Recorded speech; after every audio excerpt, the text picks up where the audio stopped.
Informasi selanjutnya pemirsa sudah bergabung dari luar studio Kepala PVMBG Hendra Gunawan. Selamat sore Pak Hendra. Selamat sore Mas Reza.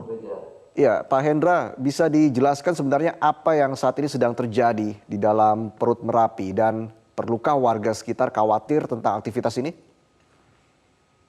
Ya betul, memang seperti kita tahu ya sudah 2 hari berturut-turut kita melihat adanya awan panas guguran di Gunung Merapi. Tapi kalau kita melihat ke belakang sejak 5 November 2020 level Gunung Merapi sudah level 3. Namun kita mengikuti tidak banyak ya erupsi. Dan kalau kita cermati aktivitas dari data-data yang direkam itu cukup tinggi ya selama 2 tahun terakhir dan mulai signifikan sejak Desember 2022 dan puncaknya ya pada kemarin ini. Jadi kalau kita lihat dari Desember 2022 itu naik terus kurva deformasi dari Gunung Merapi ini sampai terjadi erupsi pada kemarin. Oke. Tapi kalau kita bicara soal sejarah dari Gunung Merapi ini kan pernah meletus besar pada 2010. Tapi pola erupsi di Gunung Merapi ini seperti apa hingga saat ini? Yang khusus tahun 2010 fenomenanya berbeda, yaitu gunung yang sifatnya eksplosif. Ya, kalau sekarang lebih ke evosif, tapi tetap berbahaya ya. Evosif yang berbahayanya dalam halnya awan panas yang bisa kita lihat tidak serta-merta sekaligus energinya dikeluarkan seperti tahun 2010. Namun demikian, kita tetap harus waspada, ini akan berlangsung bisa dalam beberapa waktu ya ke depan selama masih ada suplai magma yang diindikasikan oleh peralatan atau data yang direkam oleh peralatan sampai saat ini. Ya, tapi bagaimana sebetulnya aktivitas vulkanik dalam yang terjadi di Merapi saat ini?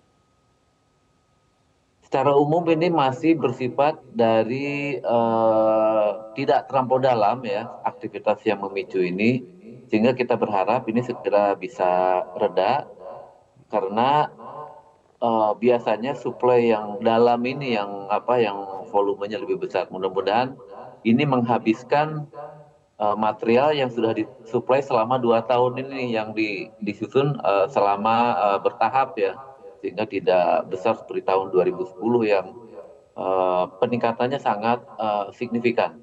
Ini cukup memakan waktu 2 tahun ini untuk sampai terjadi erupsi seperti ini.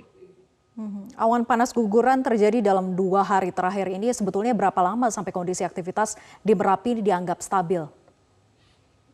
Kalau kita lihat data sampai saat ini yang direkam itu masih cukup tinggi ya. Artinya mungkin tidak akan dalam waktu dekat ya ini berarti, kecuali data-data yang direkam menunjukkan penurunan yang signifikan. Sampai saat ini masih tetap tinggi. Tapi area ancaman masih tetap ke arah barat daya 7 km dan selatan tenggara sebesar 5 km. Seberapa kencang sebenarnya atau seberapa kuat luncuran awan panas guguran ini Pak Hendra? Ya sebetulnya masih relatif tidak terlampau besar ya karena masih maksimal 4 km. Jadi rekomendasi 7 km sebenarnya masih menjadi buffer yang masyarakat di luar 7 km silakan beraktivitas seperti biasa. Dan kita tentu akan kita evaluasi terus setiap saat data-data yang direkam agar kita bisa mengevaluasi perubahan daerah ancaman. Oke, artinya memang bisa diprediksi bahwa mungkin letusannya jika memang akan terjadi letusan ini letusannya tidak akan sebesar di 2010 ya Pak Hendra, itu bisa Betul, dikonfirmasi betul. seperti itu ya Pak Hendra. Ya, ya. Tapi apa yang perlu diwaspadai di sini Pak Hendra? Masyarakat tetap tenang, namun tetap mengikuti perkembangan aktivitas gunung dan mengikuti rekomendasi yang disampaikan ya, yang daerah tadi yang 7 km dan 5 km. Baik. Terakhir Pak, apa himbauan kepada masyarakat sekitar terutama di tengah awan panas guguran yang masih saja terjadi hingga hari ini? Ya ini koordinasi sudah berjalan dengan baik dengan stakeholder, jadi masyarakat bisa mengikuti perkembangan atau arahan dari pemerintah daerah maupun BPBD setempat ya, agar terhindar dari bahaya dari erupsi awan panas ini. Baik, terima kasih Pak Hendra sudah Sama-sama. bergabung bersama kami Ya. di Prime Time News.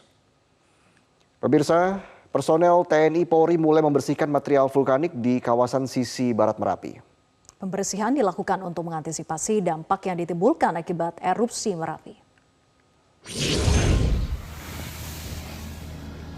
Dengan mobil water